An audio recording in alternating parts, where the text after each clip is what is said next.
right. Welcome everybody to another episode of Life, Loss, and Hope, an Archway podcast. I'm Paul Allison, president of Archway of Hope, and I have with me Robin Shoesmith, who's a great friend of our organization and a volunteer, and uh, a person whose family we did a documentary on a couple of years ago. We've been with Robin for a few years now. She's had quite a road to travel. Back in October of 2016, she lost her husband Mike in a work-related accident. And then a little over less than 2 years later, she lost her son Marshall, who was 17, who took his life. And so she's had some big blows in her life, and we've been friends for a long time. And so what we wanted to do is just check in with her, see how life was going. Years down the road, check in on her family and all that good stuff. So Robin, how are you doing today? Well, and thank you for hopping in with us. We'll try to keep this fairly brief. And again, like I told you, um, we try to do these checkups with people that we've either done a documentary on or had friendships with who have suffered some traumatic losses. And surely you have been down that road and you continue to navigate that path. And it's a long journey, but we've been blessed and honored to be able to tell your story and kind of uh, maintain a friendship. And you also volunteer with our organization, which is amazing. And so, well, we're thankful for your friendship. Um, Certainly, when people hear that you've had these two traumatic losses and they were so close together, and I mean, a husband and a son, I think many people would say, and I would say, and have said, I don't know how I could ever get through that. I don't know. There's no way I could make it through that. But we see time and time again people like yourself who have been through this, and not only do you survive, you do build back a good and meaningful life, not without its challenges, but you really do. You've got a beautiful life and a beautiful family. Tell us, and you don't have to take us. We don't have to go back to the story, but after Mike and then after Marshall, were you like a lot of people thinking, I can't do this and there's just no way forward? I don't I didn't have the mindset of, "I can't do this." I Mm, did have the feeling that I didn't want to do this. It was never a question of could I. mm, I just didn't want to. But, yeah. uh, having my other kids, someone told me something. He lost, a friend lost a brother, and he Mm, said on the day that his brother died, he didn't just lose his brother, he lost his mom too, because she was just mm, never the same. yeah. And I get that, but I didn't want that to be my kid's story. Right. Right. There's nothing I wouldn't do for them. And that's really 100% of what has kept me going. Yeah. Initially, in the very beginning, absolutely. But as time goes on, you can start to find joy in other things too. Yeah. So you're able to you live some of your life now. You do live for yourself at times and enjoy some things for yourself beyond the joy and beauty of your kids. And you have two beautiful daughters. You've got Rayleigh and Riley. I know that Rayleigh has a family now. You're a grandmother, right? Yeah, and he'll be 4 And you in February. okay, great, great. And how is it? How's the grandma life? It's amazing. It's amazing. I understand what they mean by it's a good thing you had your grandkids last. Um, Right, right. just a totally different feeling, and Yeah, with everyday joys, there's still that bottom line sadness yeah, that Mike is never going to get to experience grandson or other grandkids, or Marshall would have been an amazing uncle. And, right. doesn't matter how much joy I'm able to find, there's still that underlying sadness of Mm. the things that they have missed out on and that I'm not getting to experience with them. Yeah, right. Yeah, I've heard people say it's a mixture. It's all in there together. It's the joy and the sadness is all in there together, and you get those joys, those peaks, and then uh, but you're always reminded, and you always live with that loss. So um, I know it's got to be tough a lot of the time. You've also got a high school daughter, Riley. What a high school daughter, that's got to be fun. That can't be difficult at Uh, all. Fun, I don't think it's the right word, but yes, a female teenage high schooler with Yeah, all that that entails is she yeah. definitely keeps me Well, just yeah, somebody's got to, right? yes.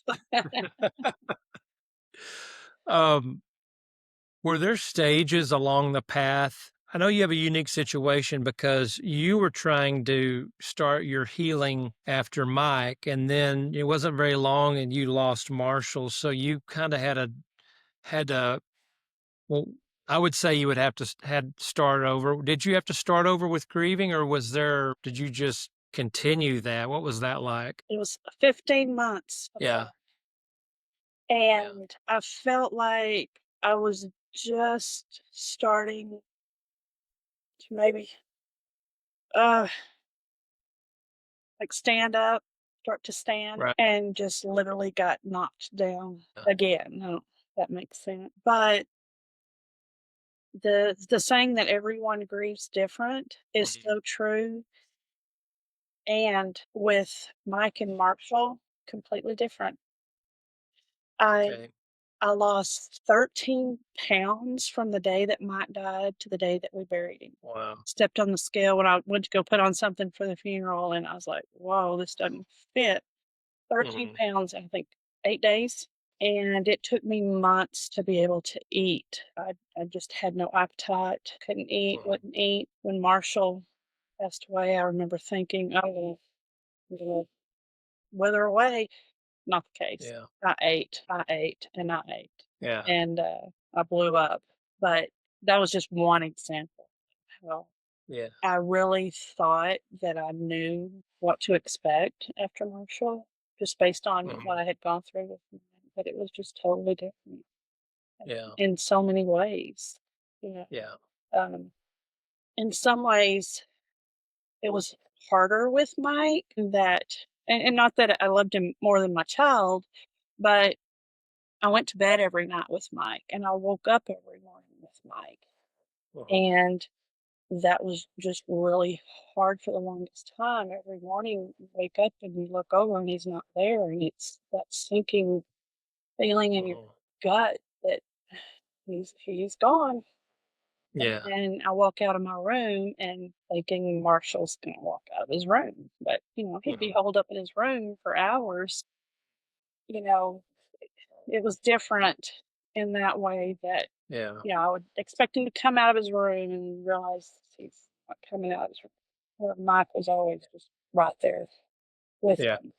him. So it's a lot of different ways to cope and deal with the differences. Okay. I think we asked you this in the documentary after Mike and then Marshall.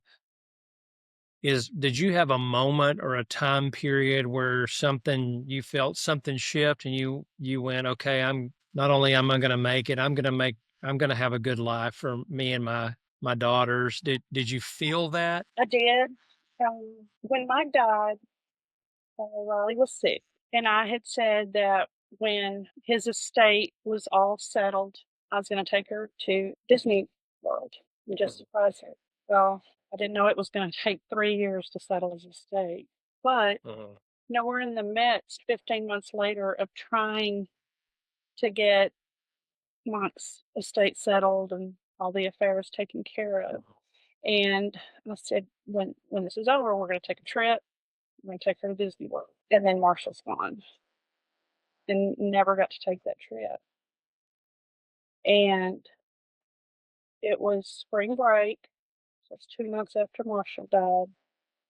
I told Rayleigh, I said, I want us to go somewhere. I just want to get away. Even though my friends are truly what has gotten me through these past 9 years. And I love the support. I could not make it without the support, but I really just wanted to go. Oh, And I told her, we're not going to wait. We're not waiting anymore. And I'm not going to wait because we've already waited too long. And I said, mhm, let's just go somewhere. We've never been to Florida. mhm. I went to a travel agency and it was 2 weeks away from spring break. And I said, we want to go to Hawaii. And we went and I cried the entire time, but it was the most beautiful experience. Just me being with my two girls and making memories. And I remember having that feeling of this is what I want to do. I want to make memories and Yeah, not always going to be that grand, but for whatever we do, that is my whole purpose that I feel like in life now for my kids is to just leave them with as many fun and meaningful memories, spending Sunday having a big dinner at home. We did that a lot. Camping, we go to that when it's important for them mhm, as well as my well being that we continue to move forward and still have a meaningful, happy life. I cannot say that I'm ever, yeah. there's too much for what I've been given to deal with. That's an amazing statement. For what I've been given to deal with, I'm still a happy person. I think a lot of people probably need to hear that because it's hard for us that haven't been through that to even process all of that together. And uh, but you're working right now, aren't you? I am. I am. I Are went you back. full time? I am. For as Okay, full doing time as you can call it.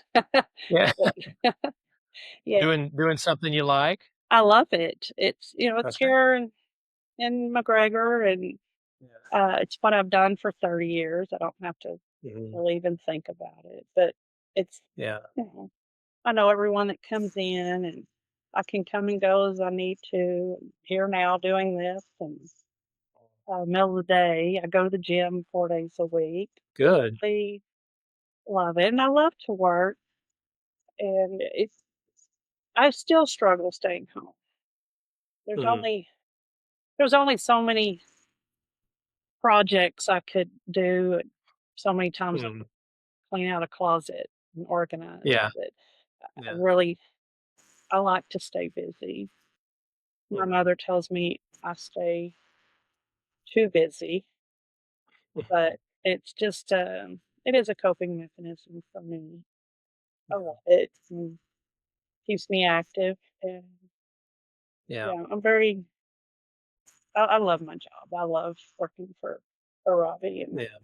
it's great. It's been really good for me. Well, do you have any hopes or dreams for the future or aspirations or just take it as it comes and You know, what's that saying about something about your hopes and dream? Life is what you hope and dream, but ultimately it's whatever God gives you. yeah. I don't remember Yeah. how it goes, but I know not to count too far ahead on Yeah. things.